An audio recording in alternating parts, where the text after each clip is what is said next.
बिहार में विधानसभा के 4 सीटों पे उपचुनाव हुए और उसका परिणाम 23 नवंबर को आ चुका है। उस उपचुनाव के परिणाम आने के बाद राजनीतिक सरगर्मियां बहुत तेज है और लोग तरह तरह की टिक्का टिप्पणी कर रहे हैं। लेकिन इसमें पहली बार चुनाव लड़ने वाली पार्टी जनसुराज की क्या स्थिति रही, किस तरीके से जनसुराज को लोगों ने देखा और उसके क्या परिणाम रहे, उस पर आज चर्चा करेंगे। साथ ही चर्चा करेंगे प्रशांत किशोर की एक टिप्पणी की जिसमें उन्होंने बिहार की तुलना सूडान से की और उसके ऊपर भी बिहार में लगातार चर्चाएं हो रही है। पप्पू यादव ने ट्वीट करके उनके ऊपर कुछ आपत्तिजनक टिप्पणी की। तो इन्हीं दोनों विषयों पर बात करने के लिए आज आप मुझसे जुड़ रहे हैं। नमस्कार, मेरा नाम विपिन बिहारी दुबे है और जो बिहार की स्थिति है, जो उपचुनाव की स्थिति है, उसके ऊपर सबसे पहले चर्चा करते हैं हम। बिहार में 4 विधानसभा सीटों पर उपचुनाव थे, रामगढ़, तरारी, इमामगंज और बेलागंज। चुनाव परिणाम 23 नवंबर को आए हैं जिसमें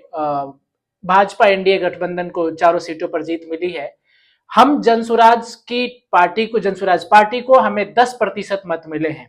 ये 10% मत, हाँ, हमारे आकलन से या हमारी जो उम्मीदें थी उससे कम है, लेकिन ये हमारे लिए हार नहीं है। हमारे लिए एक नई शुरुआत है जिसमें बिहार भर के 4 विधानसभाओं के 70,000 से ज्यादा लोगों ने हमें वोट दिया है। ये इस बात की पहचान है कि जब हम लोगों के बीच में जाके बात कर रहे हैं कि आप इस बार जाति को छोड़कर, धर्म को छोड़कर अपने बच्चों के लिए, अपने हित के लिए वोट करें, तो इस बात के, इस समर्थन के लिए 70,000 लोग आगे आए हैं। और एक महीने के अंदर अगर हम 10% वोट तक पहुंच सकते हैं तो आने वाले एक साल में हम किस स्थिति में होंगे, ये हमारे लिए बहुत ज्यादा कॉन्फिडेंस की बात है। तो इसके लिए हम इन चारों विधानसभाओं की जनता को सबसे पहले धन्यवाद देते हैं कि इन्होंने हमें स्वीकार किया, हमें सुना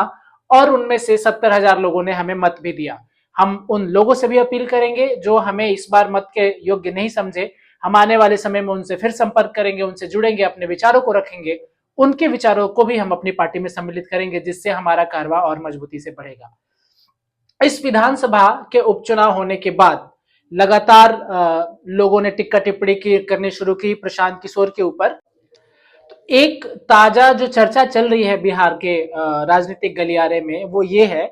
कि प्रशांत किशोर जी बिहारी जो अमेरिका में रहते हैं उनसे संवाद करते हुए उन्होंने बिहार की तुलना सूडान से की। इसको लोग सुनने के बाद बौखलाए हुए हैं या गलत गलत अलग अलग तरह की टिक्का टिप्पणी कर रहे हैं, जिसमें पप्पू यादव का बयान भी आ रहा है जिसमें उन्होंने ट्वीट करके उनके ऊपर आपत्तिजनक टिप्पणी की। इसमें मैं ज्यादा नहीं पढ़ने जाऊंगा, उससे ज्यादा जरूरी होगा कि ये कार्यक्रम क्या था और इसमें क्या चर्चाएं हुई और सूडान का चर्चा कैसे आया और सूडान की तुलना हुई तो आखिर क्यों हुई, उसके ऊपर मैं ज्यादा बात करना चाहूंगा। सबसे पहले तो ये कार्यक्रम था जनसुराज की ओवरसीज टीम द्वारा आयोजित, जो अमेरिका में बिहारी रहते हैं जिन्होंने अपने लिए वहां पे एक नया मुकाम हासिल किया हुआ है, उनसे प्रशांत किशोर जी का संवाद था। ये लगभग 1 घंटे की चर्चा अगर आप देखेंगे तो जिस बारीकी के साथ प्रशांत किशोर जी ने बिहार के विकास के मुद्दों को रखा है वो बहुत ही काबिले तारीफ है। और ये मैं नहीं कह रहा हूं, ये वो लोग कह रहे हैं उस वीडियो में जो उस कार्यक्रम से, जो उस संवाद के माध्यम से जुड़े हुए हैं। जैसे बिहार के विकास को नदियों के माध्यम से कैसे बिहार का विकास प्रशस्त किया जा सकता है, बिहार के विकास को में आमदनी के स्रोत को बढ़ाने के लिए कैसे क्रेडिट को बढ़ावा दिया जा सकता है। इन तमाम विषयों पे मैं आप सबसे निवेदन करूंगा कि आप अगर सच में बिहार के विकास को समझना चाहते हैं और जन स्वराज के लिहाज से समझना चाहते हैं तो आपको भी वो वीडियो देखना चाहिए ताकि आप समझ में आए और आप कौवा कान लेकर भागने वाली स्थिति में ना आए, आप अपने से जाकर के देख करके समझें। अब जो राजनीतिक गलियारे में जो चर्चा चल रहा है कि प्रशांत किशोर जी ने सूडान से तुलना की, उसका मैं किसी व्यक्तिगत, किसी राजनेता या किसी व्यक्ति विशेष पर टिप्पणी करने की जगह मैं उसकी एक आंकड़े की स्थिति समझाता हूं। तो प्रशांत किशोर जी ने उस वीडियो के अंदर सूडान का जिक्र इस कॉन्टेक्स्ट में किया कि अगर आपको बिहार की स्थिति को समझना है या बिहार के दुर्दशा की भयावहता को समझना है तो आप इस तरीके से समझ सकते हैं कि जैसे सूडान पूरे विश्व का सबसे पिछड़ा देश है जिसकी जीडीपी पर कैपिटा 74,000 रुपए के आसपास है अगर रुपयों में देखेंगे तो, उसी प्रकार बिहार की स्थिति पूरे भारत में, बिहार राज्य की स्थिति पूरे बिहार में सबसे पिछड़े राज्यों में है, सबसे पिछड़े राज्य की है। और यहाँ की स्थिति और यहाँ का जीडीपी पर कैपिटा 60,000 रुपए के आसपास है, यानी कुछ मामलों में तो हम वहां से भी ज्यादा भयावह स्थिति में है। दूसरा, बिहार में एक जो बहुत बड़ी चर्चा का विषय है कि राजनीतिक तौर पर, सामाजिक तौर पर जनता के अंदर ये होप खत्म हो गई है, जो कि इस बात को विश्वास कर सके कि नहीं, बिहार का कुछ भला हो सकता है। तो एक तो हम पिछड़ेपन की स्थिति में है, दूसरा हमारे अंदर की वो जो जुनून होना चाहिए कि नहीं हम कुछ कर सकते हैं, बिहार राज्य के तौर पर हम कुछ कर सकते हैं, हमारे अंदर वो स्वीकार्यता का बोध आ चुका है। इसको समझाने के लिए उन्होंने ये जिक्र किया, जिसके ऊपर मतलब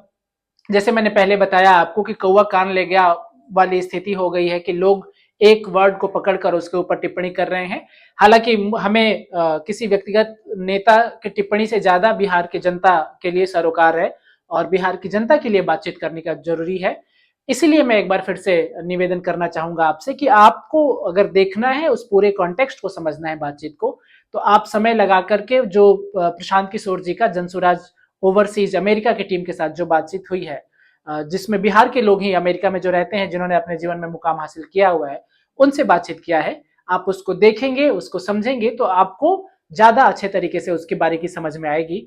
और फिर आप मुझे अपनी प्रतिक्रिया दीजिएगा कि क्या जो तुलनात्मक बातें हैं या क्या उन्होंने जो बिहार की बातें की या जिस सारगर्भिता के साथ उन्होंने बिहार को लेकर के टिप्पणी की कि बिहार में कैसे विकास किया जा सकता है, क्या वो सच में बिहार के ऐसे बिहार में कोई नेता है जो इस तरह की रचनात्मक तरीके से, इस तरह की बारीकी से समझते हुए और इस तरह की दूरदर्शिता के साथ बिहार के विकास को लेकर के बात करते हैं। मुझे उम्मीद है कि आपकी प्रतिक्रियाओं से मुझे समझ में आएगा कि आपकी क्या राय है, और आपकी प्रतिक्रियाओं के इंतजार में मैं आप सबका एक बार फिर से बहुत धन्यवाद करता हूं। बहुत बहुत धन्यवाद।